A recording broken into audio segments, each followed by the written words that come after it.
নমস্কার জানাই সবাইকে। আমি ময়ূরী, মিল্টন ময়ূরী ব্লগে আপনাদের জানাই স্বাগত।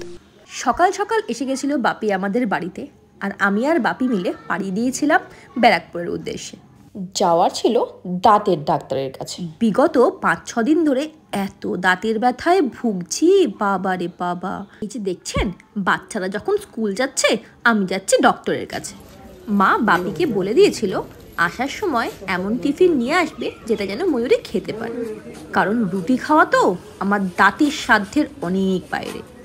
তাই কিনে নিয়েছিলাম উপমা আর সাম্বার, আর বাপির জন্য নিয়েছিল মেন্দু বড়া। আগেই বলেছিলাম সাউথ ইন্ডিয়ান খাবারের আমি খুবই ভক্ত।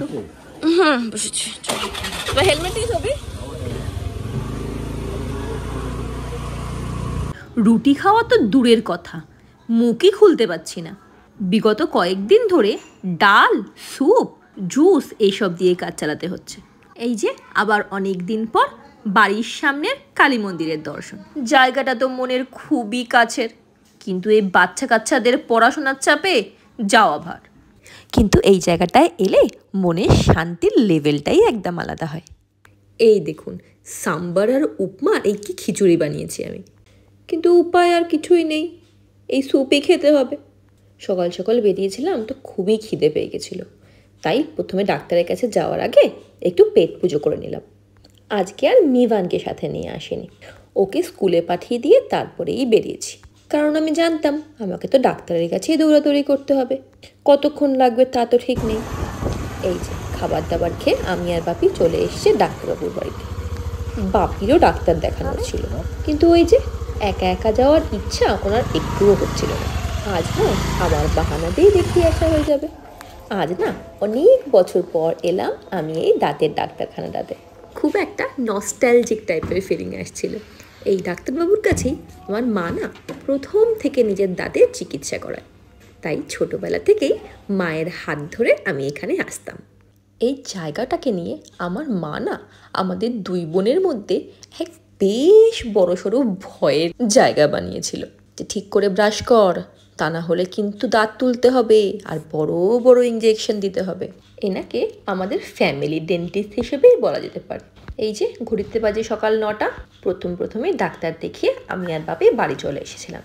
আর বিশ্বাস করার মতো না, ওনার দেওয়া ওষুধ খেয়ে 5 মিনিটের মধ্যে আমার ব্যথা গায়েব, আর আমি কথা বলার অবস্থায় চলে এলাম। ওই একটা কথা আছে না, যার উপর যত বিশ্বাস থাকে। এই ফুলটার গন্ধ। আশা করি আমার ভয়েসটা শুনে বুঝতেই পারছেন যে আমি কতটা ব্যথার মধ্যে ছিলাম। হাতে একটু সময় ছিল, তাই বাগান সাইডটা একটু ঘুরতে গেছিলাম। বাপি বলেছিল বাপি অনেক ফুল গাছ বসিয়েছে, সেগুলো একটু দেখার ছিল। আর সেই ওই বাতাবি লেবুটা মনে আছে তো, 2টো বাতাবি লেবু পেরেছিলাম। ওই গাছটাতে কি সুন্দর ফুল হয়েছে, আর কি সুন্দর গন্ধ, সম্পূর্ণ জায়গাটাকে মাতিয়ে রেখেছে। আর ফুলগুলো কি সুন্দর হয়েছে। আমার বাপির না এই সব দিকের ভীষণ ন্যাক। সে পশু পাখি গাছপালা সব কিছুর প্রতি আমার বাপির খুব ইন্টারেস্ট, আমারও খুব ছিল। এই এখনই একটা জন্তু আমার ছেলে, ওকে পালতে গিয়ে সব ইচ্ছা চলে গেছে। যেই আমি ওপারে গেছি, চেনা মুখ দেখে হাঁসগুলো, স্পেশালি ও রাজহাঁসগুলো, যেগুলোকে আমি ভেতরে আসতে দিতাম, মনে আছে না, গেট খুলে, সে দেখেই চিৎকার করতে লেগেছে। তো বেলি ফুলের গন্ধ, তো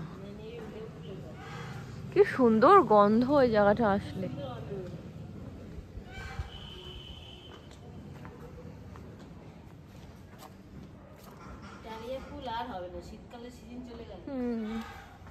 গোলাপটা কি সুন্দর হয়েছে।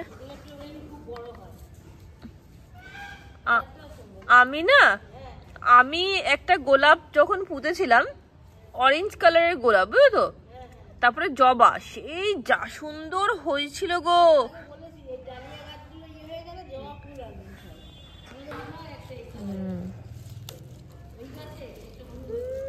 ভেঙে গেছে।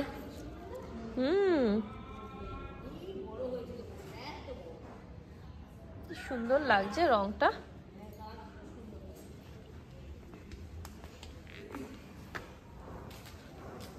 সাদা জবা,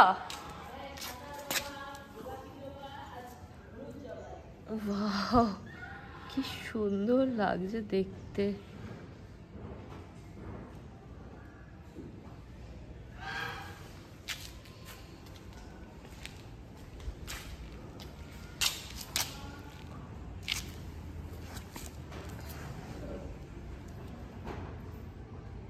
সব কাজগুলোই আমার জানা পেছে না, কিন্তু এই কাজটা এত ডিফারেন্ট আর এত সুন্দর, মানে এটা ফুল না পাতা ঠিক বোঝা যাচ্ছে না। এই গাছটার নাম কি কেউ জানলে আমাকে একটু জানাবেন তো।